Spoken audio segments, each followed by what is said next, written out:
सेवन्ने यहाँहरू सबैलाई।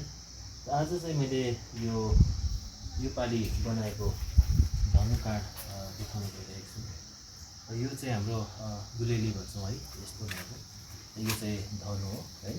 यसरी ठ्याक्कै 3 चुलाको अगाडि राखेर त्यसरी यहाँ चाहिँ अदुवा बाँधेर है, यहाँ वगुकहरू राखेर हामी शिर ठाडो भएको भाले, रातो भाले हामी काटेर पूजा गर्छौँ है। र यो चाहिँ अब तपाईँहरूको देखाउनु कारण चाहिँ यो मैले बनाउँदैछु। यो बिक्रीको लागि पनि छ। र यो चाहिँ गुलेली हो।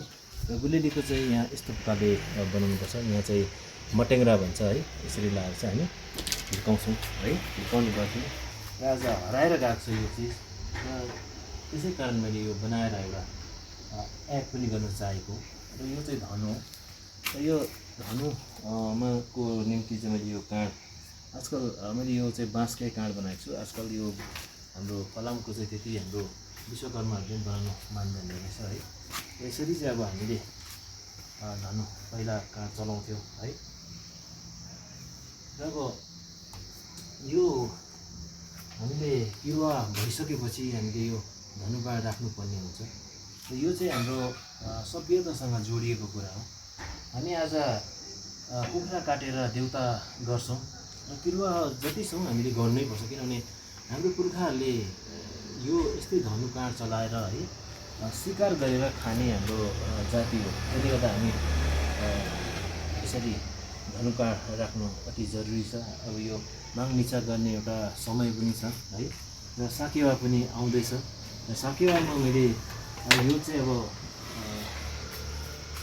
बेच्ने मैले विचार गरेको थिएँ। तर योपालि अब साकेवा कहाँ हुन्छ है, 30तिर हुन्छ भन्दैछ। अब त्यो टाढो पर्छ होला। र यो चाहिँ अब तपाईँहरूलाई कतिलाई अब यो चाहिएको छ भने, विशेष गरेर बजारतिर हुनुहुन्छ भने यो चाहिँ एकदमै लामो छ। किनभने मेरो यो भार चाहिँ एकदमै माथि भएको कारणले गर्दा एकदमै ठुलो यो मेरो हाइट भन्दा पनि अर्को बनाइदिएको छु। र तपाईँलाई कतिलाई अब यो धनुकाँड है हाम्रो यो सभ्यतासँग जोडिएको चिजलाई राख्न चाहनुहुन्छ भने अर्डर गर्न सक्नुहुनेछ। र तपाईँले कल नाउ बटन दबाउनु सक्नुहुनेछ। र त्यसमा कल लागेन भने तपाईँको वाट्सएप नम्बर पनि त्यसैमा छ। र अर्डर गर्नु होला भन्न चाहन्छु। धन्यवाद।